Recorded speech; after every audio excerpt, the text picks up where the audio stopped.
TV Imaculada, o Evangelho em primeiro lugar.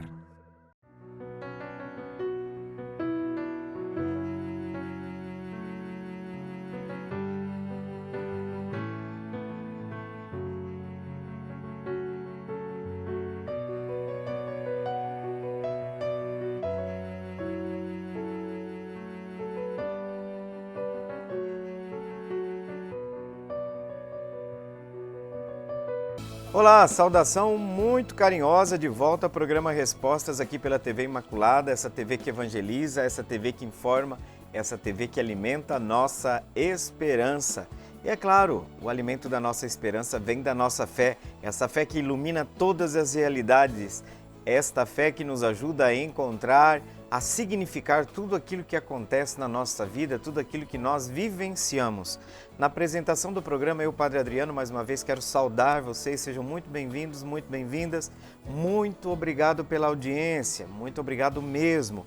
E a gente quer começar esse programa de modo especial, dizendo para você que se você está chegando pela primeira vez no programa Respostas, a gente apresenta agora um pouco a dinâmica do programa. Nós temos um primeiro momento dedicado a uma reflexão sobre um tema da atualidade. E a gente sempre diz aqui que a gente quer refletir um tema da atualidade a partir da perspectiva da igreja. Então a gente pega um texto importante, um texto oficial, vamos dizer assim, um texto normativo que vai nos ajudar a iluminar determinada questão. E aí a gente vai ter acesso, inclusive, à fonte do texto. A gente gosta muito aqui no programa que você leia.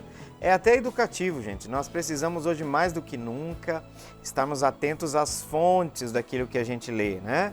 Muitas vezes a gente ouve críticas, a gente ouve aquilo que são comentários já passados pelo filtro das ideologias das pessoas, dos grupos. E hoje a gente tem uma infinidade de grupos muito radicais na internet, né? Chatólicos, que eu falo, né? Youtubers, influencers, que infelizmente influenciam muito mal por vezes, exatamente porque não estão em plena comunhão com a igreja. Vão falar mal do Papa, vão falar mal da CNBB, vão falar mal daquelas que são as linhas diretrizes da nossa evangelização. Tanto tempo que a igreja faz um belíssimo caminho, né? E essas coisas a gente encontra. Então a gente sempre fala, qual que é a sua fonte? Sua fonte não pode ser a fonte do seu partido, a fonte do WhatsApp do tio. A fonte tem que ser as fontes da igreja, as fontes oficiais. É ali que a gente sabe o que realmente está sendo dito, está sendo pensado, está sendo refletido. Então, por isso que a gente lê também a fonte. Outra coisa, depois no segundo momento do programa, a gente vai responder as perguntas que vocês nos enviam. São perguntas relacionadas ao campo, não necessariamente estrito da fé católica, também da fé católica, mas no âmbito geral da fé cristã. Nós temos ali diversas abordagens, diversas dúvidas. Também nós temos perguntas aqui dos nossos irmãos reformados, nossos irmãos evangélicos, muitas vezes que aparecem, né, com alguma pergunta, e a gente inclusive fica muito feliz porque a perspectiva do programa é dialógica, é de diálogo, é de respeito. E você acha que não pode participar do programa? Claro que pode. 67 é o código aqui de Campo Grande, Mato Grosso do Sul, de onde a gente apresenta o programa, né? 67 99347 0532. Vou repetir. 99347 0532. Repetindo também o código 67, não esquece, tá? Aí você pode enviar sua pergunta, seu comentário, sua observação ou sua saudação para o programa Respostas. E agora nós vamos então para a leitura, como eu dizia no início, desse texto que está tratando já alguns programas, se eu não me engano, 2 ou 3, onde nós estamos falando sobre a construção da comunidade internacional.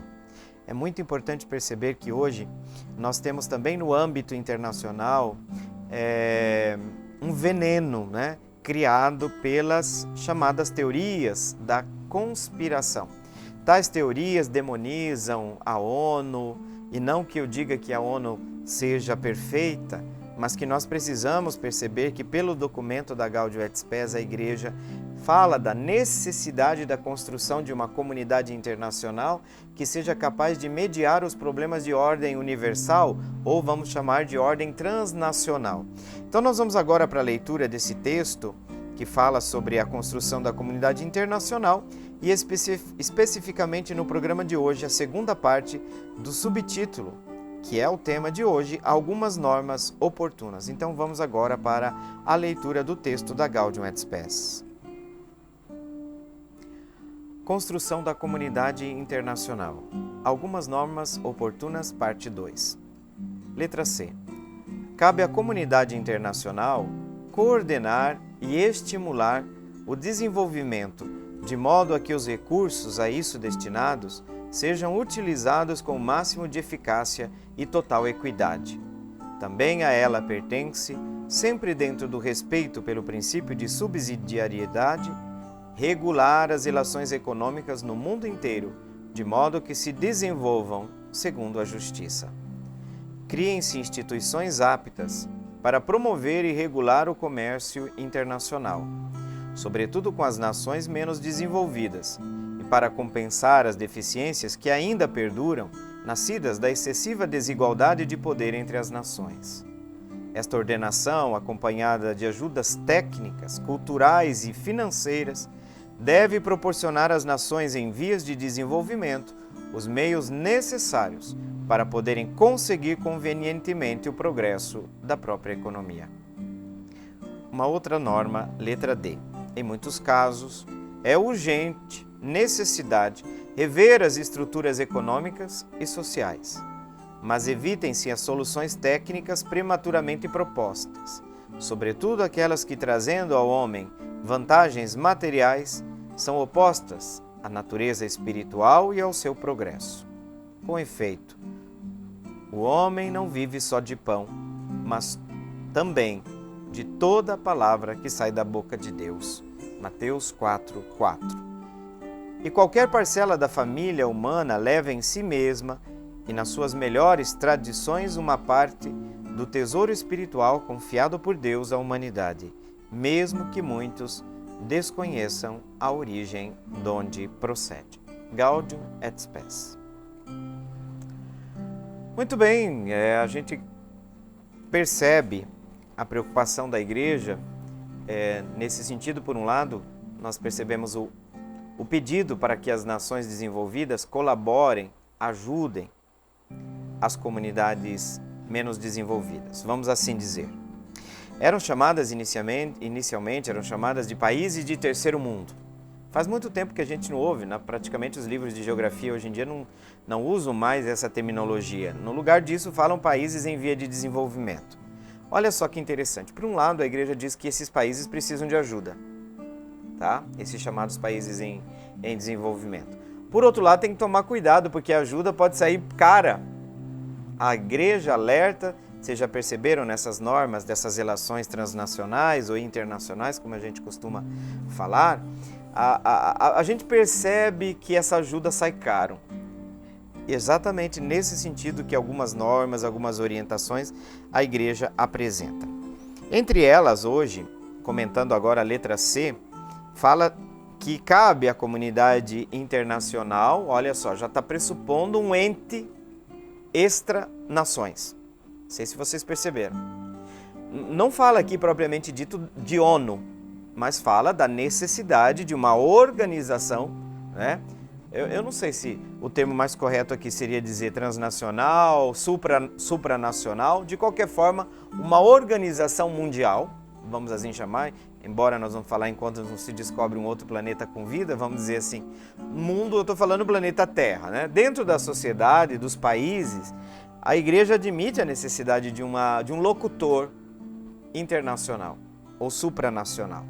E essa entidade ela vai ter a preocupação em coordenar, olha só os verbos, coordenar e estimular o desenvolvimento. Mas se bem que a Igreja chega um momento que ela discute a ideia de desenvolvimento. Desenvolvimento de quem? O desenvolvimento do quê? É da pessoa integral? Porque não pode ser um desenvolvimento pensado só na perspectiva material, vocês perceberam? Não pode ser só pensado o desenvolvimento também de uns, onde a maioria é abandonada à própria sorte. Então a gente precisa, né? Essa ajuda precisa ser uma ajuda real. Ajuda real. Então, estimular e coordenar o desenvolvimento de modo que os recursos que são destinados para essa finalidade sejam utilizados com a máxima eficácia e total equidade. Por exemplo, existem órgãos na ONU responsáveis por determinadas ações, por exemplo, a FAO, né, que é mais localizada no gravíssimo problema da fome no mundo, né? E também a igreja vai dizer que tem uma outra atividade importante para essa comunidade internacional, né? Lembrando que qualquer que seja ajuda tem que ser sempre dentro do respeito pelo princípio de subsidiariedade. Significa que não é exercer um protagonismo tal que retire o protagonismo, por exemplo, da comunidade local. A gente sabe, nós vivemos muitos anos sob o domínio da famosa dívida externa com o FMI, e a gente sabe, eu não posso dizer assim para vocês agora que eu tenho conhecimento profundo da área não, tá? Mas eu lembro que uma das críticas que a gente ouvia quando nós tínhamos uma dívida externa absurda, que havia, isso eu ouvi várias vezes, tá? Eu estou vendendo o peixe que eu comprei. Havia interferência na política nacional do FMI. Ou seja, direcionando, por exemplo, destinação de recursos e assim por diante. Então a gente tem que tomar um pouco de cuidado, por quê? Porque o próprio país tem que se governar, tem que ser autóctone a forma de governo, né? Embora a gente saiba que nós não estamos no paraíso também, né, gente? Eles ajudam, mas é assim, né? Ó, você faz assim, eu te ajudo, mas você tem que caminhar na linha que eu te der, que eu riscar, né? Então a gente tem que tomar um pouco de cuidado. E veja que essa outra missão, dentro do respeito pelo princípio, né, que eu falei de subsidiariedade, regular as relações econômicas no mundo inteiro, de modo que se desenvolvam segundo a justiça. Interessante, um parâmetro de justiça, também essa comunidade internacional ficaria como reguladora das relações econômicas. Por quê? Porque pode haver a exploração, como houve, né, gente? Como sempre houve. Todo o nosso processo de colonização foi uma colonização exploratória. Tem gente aí querendo fazer revisionismo da história, mas por razões ideológicas, por razões da própria ideologia, mas não dá pra gente mudar a história foi o que foi, os fatos. E aí fala também no texto, ainda na mesma letra, de criar instituições aptas para promover e regular o comércio internacional, sobretudo quando esse comércio está interferindo na vida das comunidades desenvolvidas, menos desenvolvidas, vamos assim dizer, né? E olha só, também para compensar as deficiências que ainda perduram, e não são poucas, né? Esses países de vida em vias de desenvolvimento. E essas deficiências são nascidas, sobretudo, da excessiva desigualdade de poder entre as nações. Isso é uma coisa muito presente, né? Ao interno do Brasil, fala que o grande escândalo na nação brasileira são essas excessivas desigualdades, né? E esta ordenação que essa comunidade internacional deve fazer, ela deve ser acompanhada de ajudas técnicas, de ajudas culturais e também financeiras, para prover a essas nações menos desenvolvidas os bens necessários para conseguir o progresso da própria economia. Interessante. E na letra D, a segunda letra, as normas que também a igreja apresenta, em que em muitos casos é urgente rever as estruturas econômicas e sociais. Gente, não existe um sistema político e econômico perfeito. Não existe. Então, não dá para dizer que a igreja canoniza o sistema capitalista e diz assim, olha, esse é o programa dos deuses. Esse é o sistema perfeito.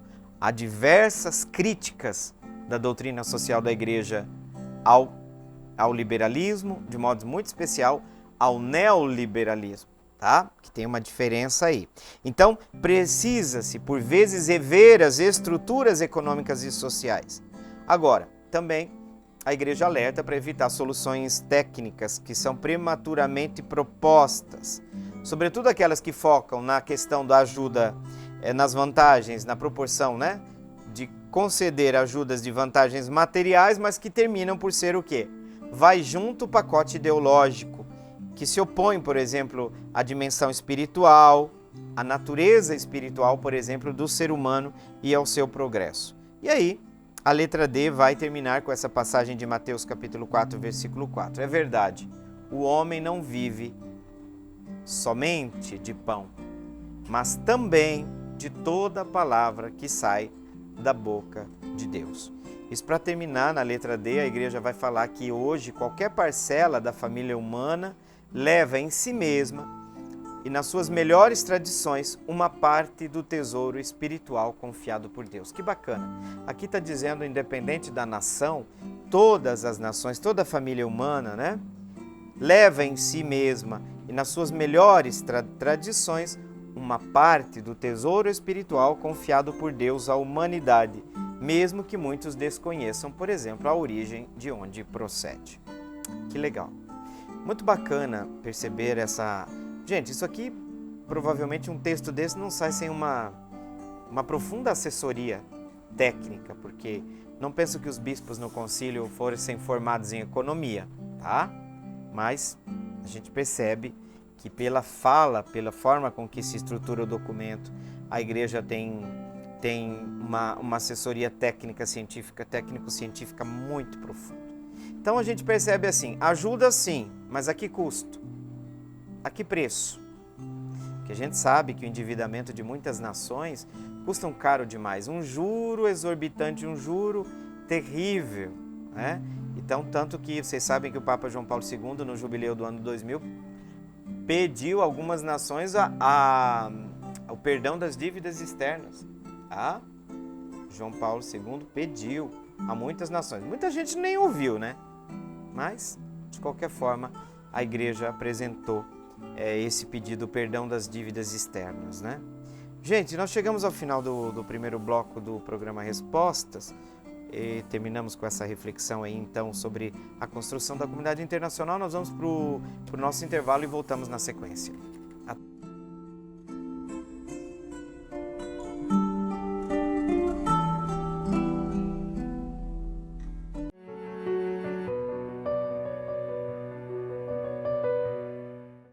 Promessa feita, promessa cumprida, nós já estamos de volta aqui no segundo bloco do programa Respostas. Quero mais uma vez, comecei o programa saudando vocês, mas eu gostaria de saudá-los novamente e agradecer imensamente a audiência, né, de vocês que estão dando essa maior força aí pra gente. Ficamos felizes com essa participação.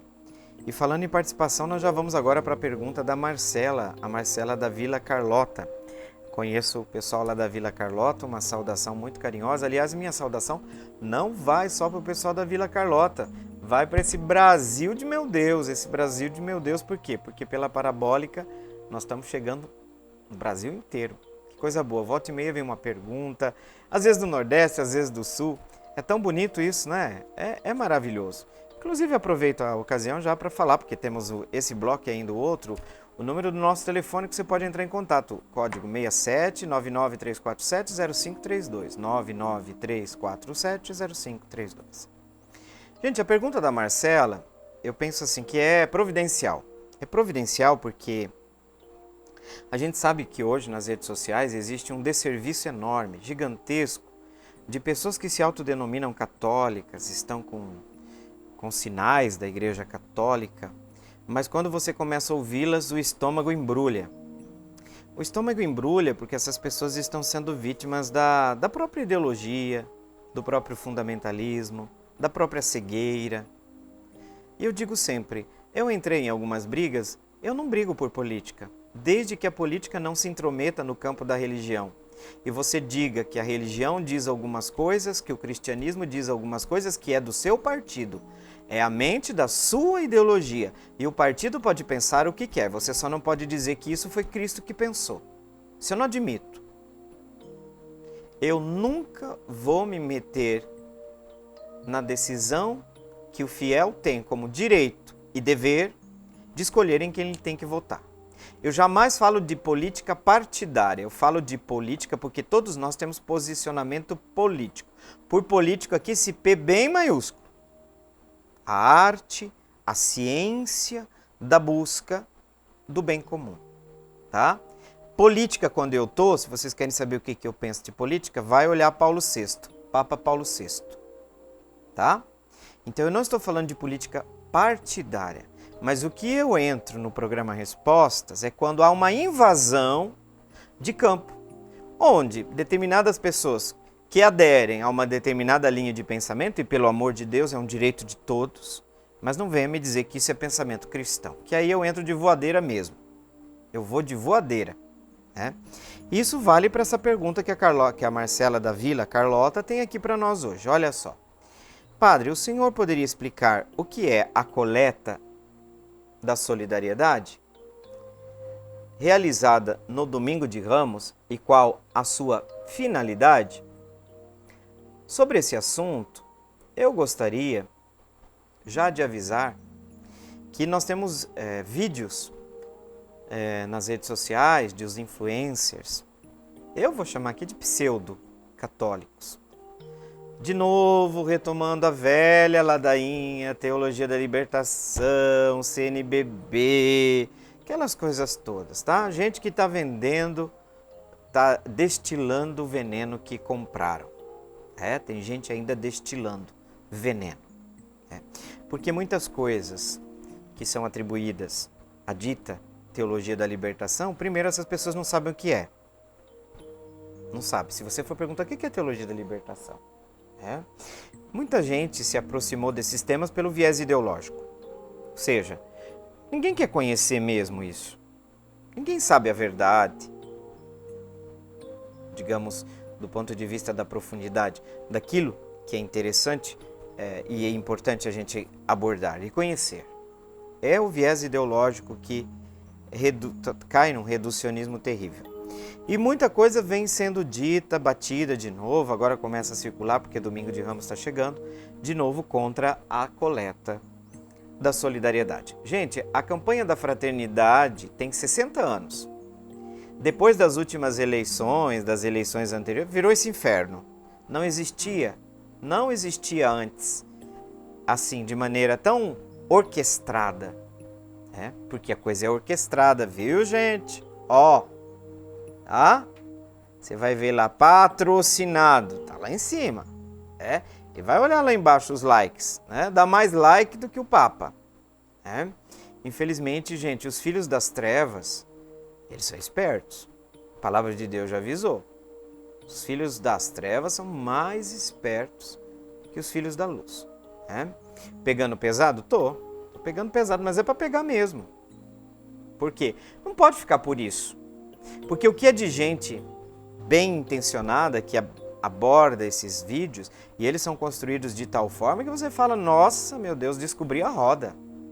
Aí a pessoa vai ficando com raiva, porque a dinâmica psicológica de construção desses vídeos são sempre a mesma, Usa-se da dinâmica, inclusive, psicológica para criar raiva, para criar rejeição, alimentar o extremismo.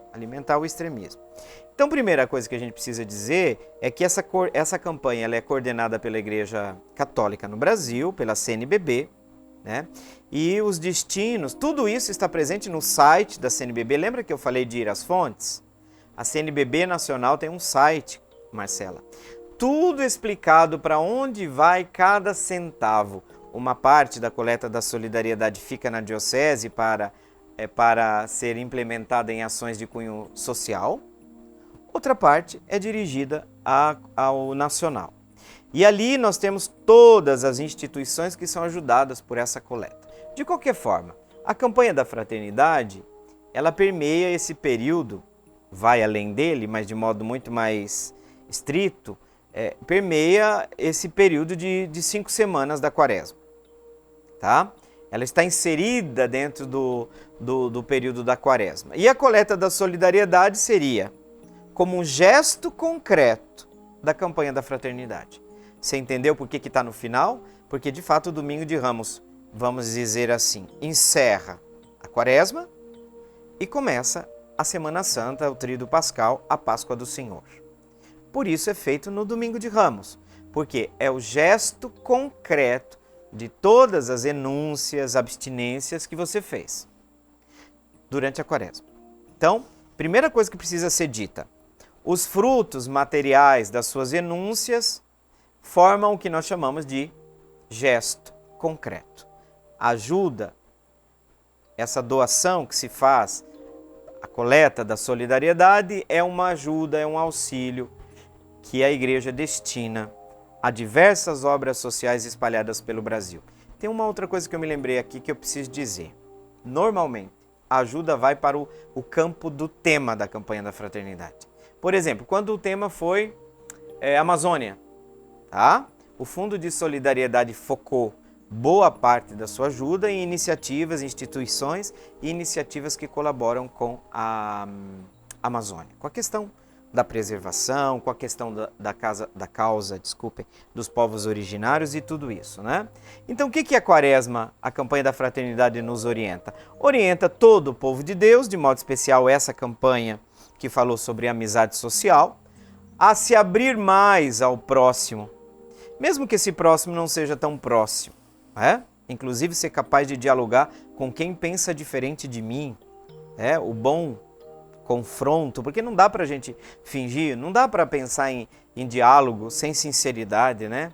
Mas sempre aquela linguagem carinhosa, aquela linguagem afetuosa, aquela tentativa de entender o outro naquilo que ele está dizendo, não naquilo que eu quero entender, uma escuta ativa. Então a campanha da fraternidade enfatizou a necessidade da gente se abrir mais ao amor com o próximo, com Deus, a cuidar mais do ambiente que a gente vive.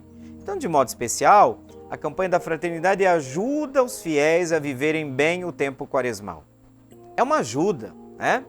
Junto não se nega nada daquilo que a igreja normalmente propõe e orienta para o tempo da quaresma.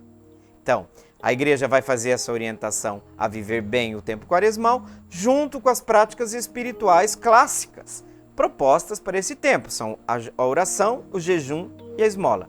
A quaresma continua a quaresma.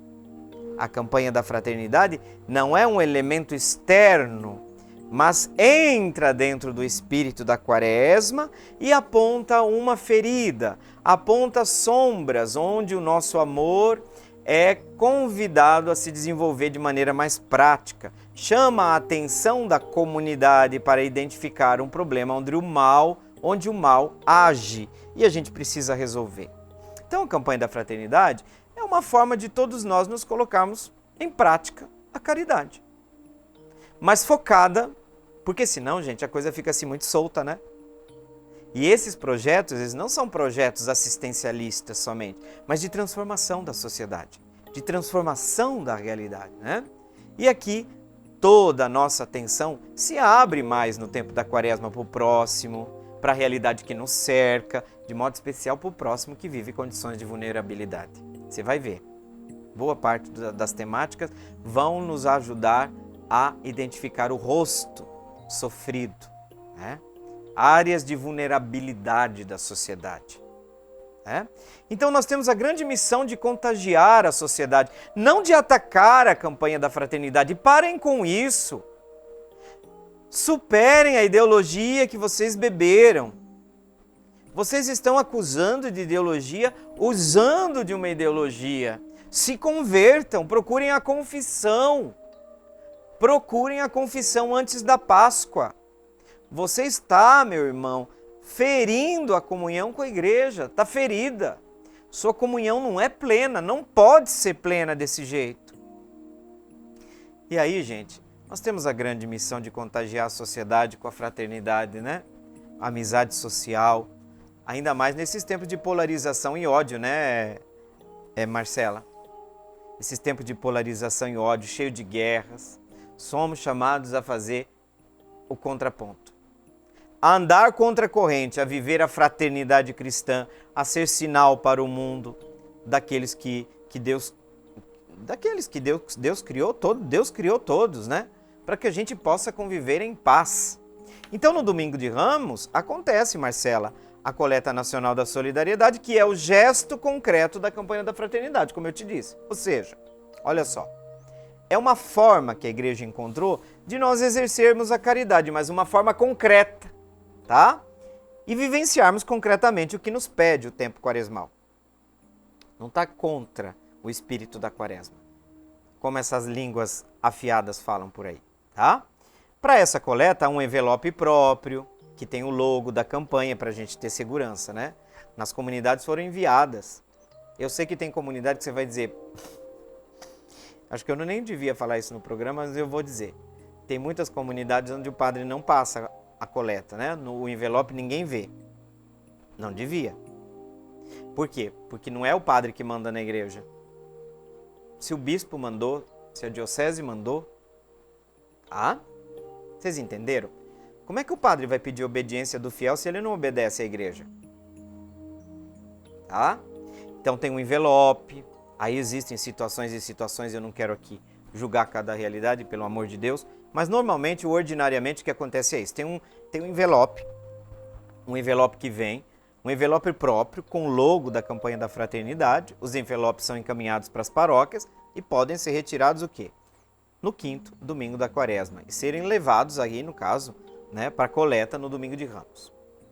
Isso é retirados no sentido de que normalmente nesse final de semana anterior ao domingo de Ramos foi onde os envelopes foram, provavelmente, normalmente se pega na diocese, eu não sei como funciona propriamente aqui, mas funciona normalmente isso.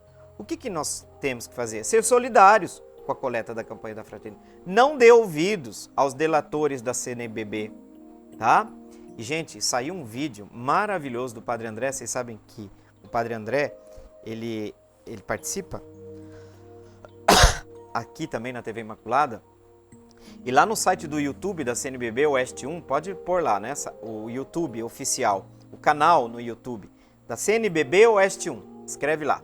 Gente, que vídeo fantástico sobre a explicação sobre a coleta, Marcela, sobre a coleta da solidariedade. O Padre André explica-lhe minuciosamente vários elementos que são importantes, alguns deles com certeza eu estou acenando, né? Que para a gente ver que há uma transparência total da igreja. A igreja não tem o que esconder, tá? Não tem o que esconder. Aí vai falar das porcentagens, tem uma parte que vai para o nacional, outra parte fica com a realidade local, né? A coleta arrecada nesse dia não fica para a igreja, é destinada ao fundo diocesano, lembra que eu falei? Uma parte fica, né, na própria realidade, ao fundo diocesano e nacional de solidariedade. Tem esses dois fundos, né? Que contribui para a promoção, ações de promoção da dignidade humana e tem um compromisso com os pobres, de modo especial os mais vulneráveis da sociedade, né? Do total arrecadado, posso te dizer que 60%, esse dado eu tenho, né? 60% fica na própria diocese, você entendeu? 60% da coleta da solidariedade fica na própria diocese e é gerido por um fundo. Como que se chama? FDS, Fundo Diocesano de Solidariedade. Qual que é o objetivo? Apoiar iniciativas e projetos locais. Apoiar iniciativas e projetos locais. Os outros 40% você já deve imaginar, né, Marcela? Compõe um Fundo Nacional de Solidariedade, FNS, que tem tudo na internet, tá, gente? Tá tudo lá. Para onde vai, para onde foi, quanto foi, tudo. Tudo explicadinho lá, né? E que é administrado por um departamento social da CNBB, tá? É administrado sob a orientação do conselho gestor da CNBB. A coisa é séria, né? Você está lidando com dinheiro, né? E muitos projetos são contemplados, gente. Tem uma lista enorme de projetos sociais. E você pode ter certeza que o dinheiro que você doar na coleta da solidariedade vai... Isso é uma garantia que eu te dou. Aquele dinheiro vai para a finalidade que está dito ali. Você vai poder confirmar, porque depois tudo é colocado nas redes sociais, tá? No site da CNBB. Vai para quem precisa, para projetos que ajudem pessoas a sair. E não é só dar o peixe, são projetos que também ensinam a pescar. Então o que eu termino dizendo? Marcela, sejamos generosos nessa coleta do Domingo de Ramos, que é o gesto concreto da campanha da fraternidade. Tá certo? Muito obrigado, Marcela, pela sua participação. Nós encerramos aqui essa parte, o segundo bloco, vamos para o intervalo e voltamos na sequência. Não sai daí, tem mais um bloco junto com a gente.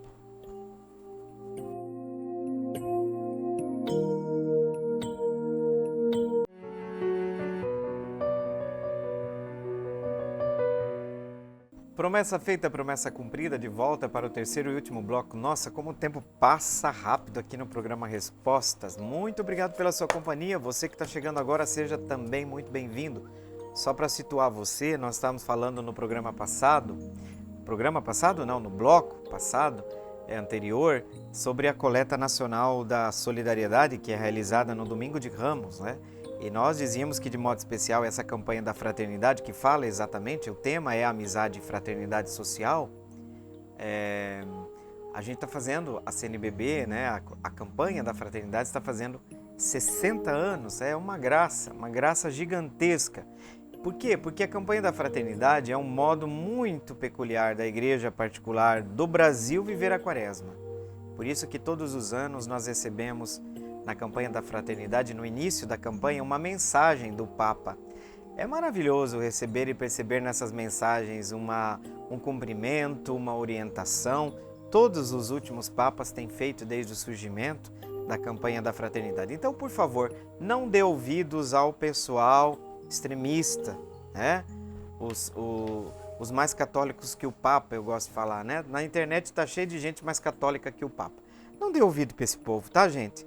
Não dê ouvido. A campanha da fraternidade jamais foi pensada pelos bispos para sobrepor ou para ser uma realidade paralela a tudo aquilo que nós já temos que fazer na quaresma. Na quaresma, com campanha da fraternidade ou sem campanha da fraternidade, nós continuaríamos a fazer oração, a esmola, o jejum. E a campanha da fraternidade vai nos identificar uma determinada necessidade social, que é fruto normalmente de uma realidade de pecado, o chamado pecado social, que termina ganhando áreas de estrutura social ou de pecado social. E essas realidades são abordadas exatamente para que concretamente nós possamos identificar onde está o mal. E aí nós somos convidados pela campanha da fraternidade. Então, quando tem a campanha da fraternidade, como já tem no Brasil já há 60 anos, nada da quaresma se altera, tá?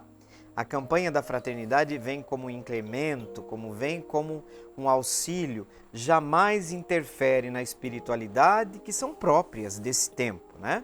Então nós somos convidados a refletir o tema apresentado, não sei se você teve a oportunidade de conhecer o texto base, né? O que nós podemos fazer, por exemplo, para o nosso próximo, para melhorar aquela situação. E esse ano, por exemplo, está se enfatizando a dimensão de ajuda ao próximo, de ajuda à superação às polarizações, aos extremismos, aos discursos violentos, ao discurso, né, de fundamentalismo religioso, o problema do extremismo político, ideológico, a invasão, né, da religião e política. Aí tem um campo muito perigoso. Então, não dá para dizer honestamente, quem fez a experiência da campanha da fraternidade na quaresma, e eu posso dizer que eu faço, dentro do entendimento daquilo que os bispos e a CNBB nos orientam. Porque tem muita gente falando, mas nunca fez. Aliás, está cheio de gente na internet que não pisa o pé numa comunidade, né? Não arruma nem o quarto, não arruma nem o lençol da cama, mas está lá pagando de papa, né? Graças a Deus nós só temos um papa. Eu falo graças a Deus, porque tem uns católicos que eu vou te contar. Que povo chato. Gente, chega a dar nojo. Deus que me perdoe, né? Mas eu falo assim, não é com raiva, é porque a gente tem que parar com isso. A gente não pode achar isso normal, se você se diz católico. A gente vê abordagens muito mais respeitosas da parte das pessoas que são nossos irmãos no Senhor, do mundo reformado, do mundo protestante. Tem mais respeito nesse meio. Então a gente percebe que muitas pessoas estão envenenadas na igreja. Envenenada, gente. E chegando, né? É uma empáfia, é uma arrogância, que eu falo, gente, que absurdo, né? Então a campanha da fraternidade, meus irmãos, não deixa de ser um exercício quaresmal, parte integrante, né? Em que nós somos convidados a nos despojar de nós mesmos, a não ficar saciando toda a nossa vontade, todo o nosso desejo. O jejum é também uma campanha para nos ajudar a dominar o nosso ímpeto, o nosso desejo, né? O autodomínio, mas também para olhar para o outro. Ser capaz de olhar para o outro, para a necessidade do outro, para situações onde o reino de Deus não está acontecendo. O reino de Deus precisa acontecer. Então que nós possamos, dar a nossa contribuição no dia da coleta da solidariedade, que é no próximo domingo de Ramos, né? Para ajudar tantos irmãos que precisam do apoio, do nosso apoio, do apoio da igreja. E a campanha da fraternidade é a expressão desse gesto concreto. Como o gesto concreto é a expressão de comunhão, de conversão, de partilha, né? De ajuda. Despertar em cada um de nós o espírito de solidariedade. O que é a esmola?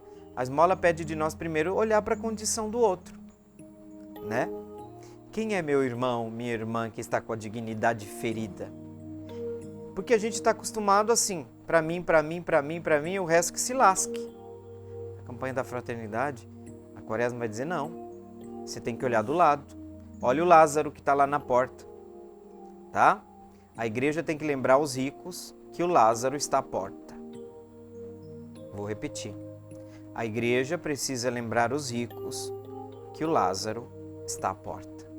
Então, o espírito de solidariedade. Tenhamos em nós os mesmos sentimentos de Cristo, como dizia Paulo, amando como Ele nos amou. Tá certo, Marcela? Mais uma vez, voltamos a esse tema. Uma outra coisa que o Felipe me recordou durante a pausa também é que esses projetos eles podem ser apresentados, tem que enviar um projeto, é feita toda uma seleção dos projetos de promoção, normalmente projetos de promoção da dignidade humana, tá? Então são todos analisados, depois é feita uma seletiva e no final os projetos aprovados vão receber ajuda da Coleta Nacional de Solidariedade. Tá certo, gente? A segunda pergunta do Jorge, do bairro Pioneiros. Jorge, muito obrigado pela sua participação. Que alegria tê-lo conosco. E o Jorge está perguntando sobre a Semana Santa. Padre, poderia explicar o significado de cada celebração da Semana Santa? Por que alguns ritos são diferentes das missas que celebramos no cotidiano? Jorge, eu vou me ater de modo especial ao Tríduo Pascal. O Tríduo Pascal são essas 3 celebrações que marcam o coração do cristianismo. Está no coração. O Tríduo Pascal é a festa das festas. Integra 3 momentos. O momento da ceia do Senhor, o momento da celebração, não é missa, da paixão, morte e ressurreição, morte de Cristo, a sexta-feira da paixão, assim chamado. O sábado de aleluia que culmina, chamado de aleluia exatamente porque nós temos a grande vigília, a mãe de todas as vigílias, diziam já os cristãos primitivos, né? Porque existiam outras vigílias, mas essa era a mãe de todas as vigílias, a vigília pascal, onde nós vamos celebrar exatamente a ressurreição.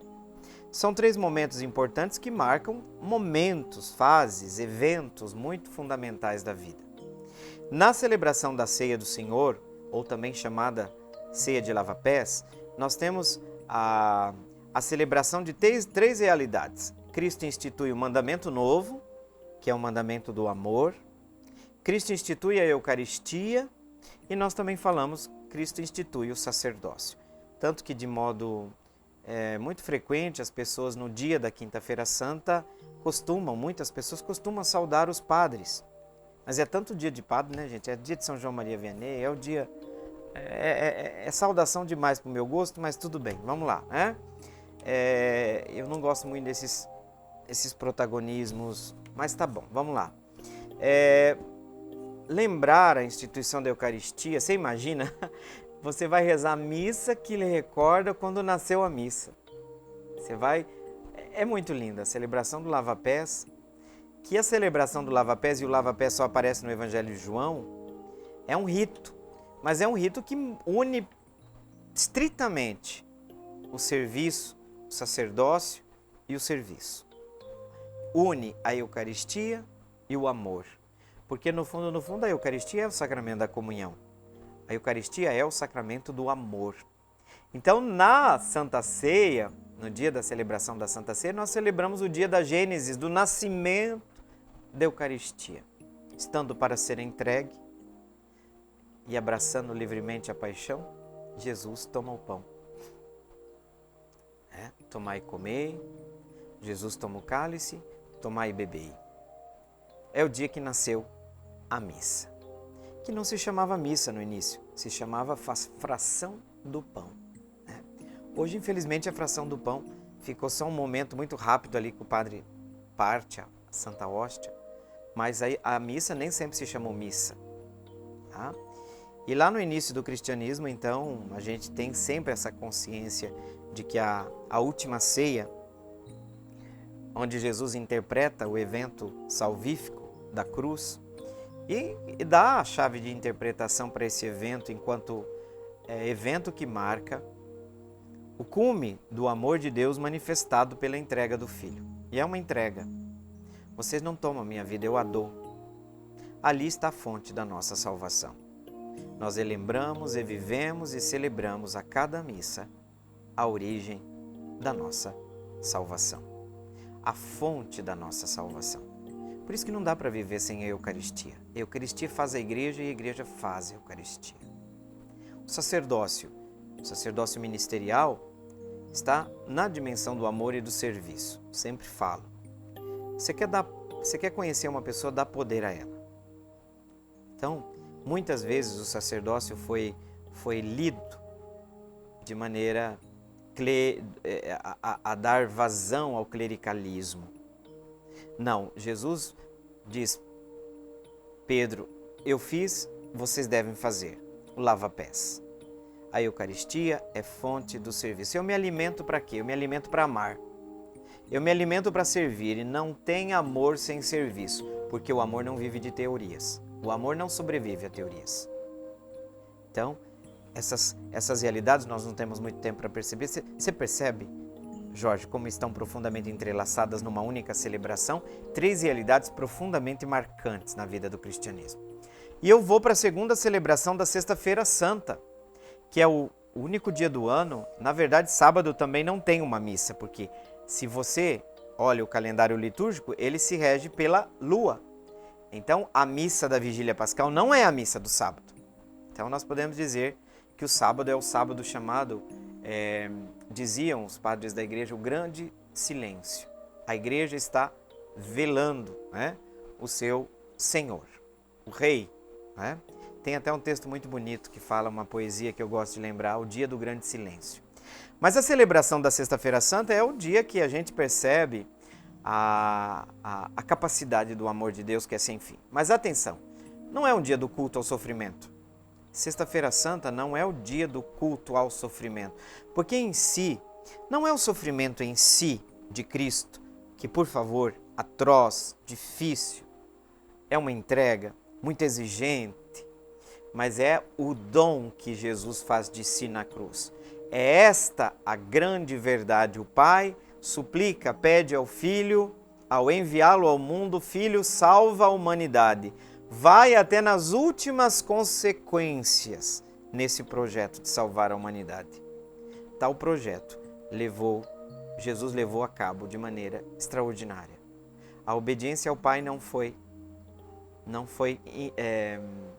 manchada em nenhum momento. Foi fiel até o fim. Lembra aquela música? Amou-nos até o fim. E o fim, porque também esse amor é vivido de maneira muito radical na cruz. É o momento máximo do despojamento de Deus. Deus se despoja para criar, Deus se despoja para encarnar, mas na cruz o despojamento de Deus alcança o cume. A realidade mais radical, o amor de Deus que se manifesta na sua radicalidade. Não há maior amor do que dar a vida. É esse dar a vida de Cristo que faz o dom total do restabelecimento da ponte entre o céu e a terra, a vitória sobre aquele muro que nos separou de Deus pela desobediência dos nossos pais no paraíso. E por último, a missa da Vigília Pascal, a mãe de todas as vigílias. Gente, que celebração rica. Não deixe de convidar os parentes que vão chegar. Por quê? Porque cristão não pode somente ir lá na sexta-feira sepultar Cristo e esquecer Cristo e não ir ressuscitá-lo. Então a Vigília Pascal é já a celebração da Páscoa do Senhor. O Senhor ressuscitou, vamos proclamar, ressuscitou verdadeiramente, aleluia. Aquele aleluia incontido, Aquela alegria que nós seguramos, aquela sobriedade que marcou a Quaresma, agora a igreja liturgicamente explode de alegria. Flores, sinos, luz, alegria. Por favor, lembremos que a Quaresma tem 40 dias, o tempo pascal tem 50. A Quaresma visou nos preparar para a vida nova. Então nós temos que celebrar a melhoria também dos nossos corações, daquilo que a gente matou de egoísmo, celebrar o perdão que foi dado para alguém que a gente não conseguia dar, celebrar a vida nova em Cristo. E aí a gente vai fazer toda a retrospectiva na vigília pascal da história da salvação, cujo cume se encontra em Cristo Jesus. Cristo Jesus que venceu a morte. Então chegamos ao final do nosso programa, finalmente estamos aqui encerrando esse momento, mas com aquela promessa que a gente sempre deixa de um reencontro. Muito obrigado pela sua participação e vamos, como de costume, invocar a bênção de Deus sobre você, sobre sua vida, sobre sua família. O Senhor esteja convosco, Ele está no meio de nós, que pela intercessão de Maria Imaculada desça sobre você, sobre sua vida, sobre seus projetos, sobre seus sonhos, a bênção de Deus Todo-Poderoso, Pai e Filho e Espírito Santo. Amém. Muito bem, obrigado mais uma vez pela sua presença. Fica a promessa de um reencontro. Salve Maria Imaculada. Até o próximo encontro. Até lá.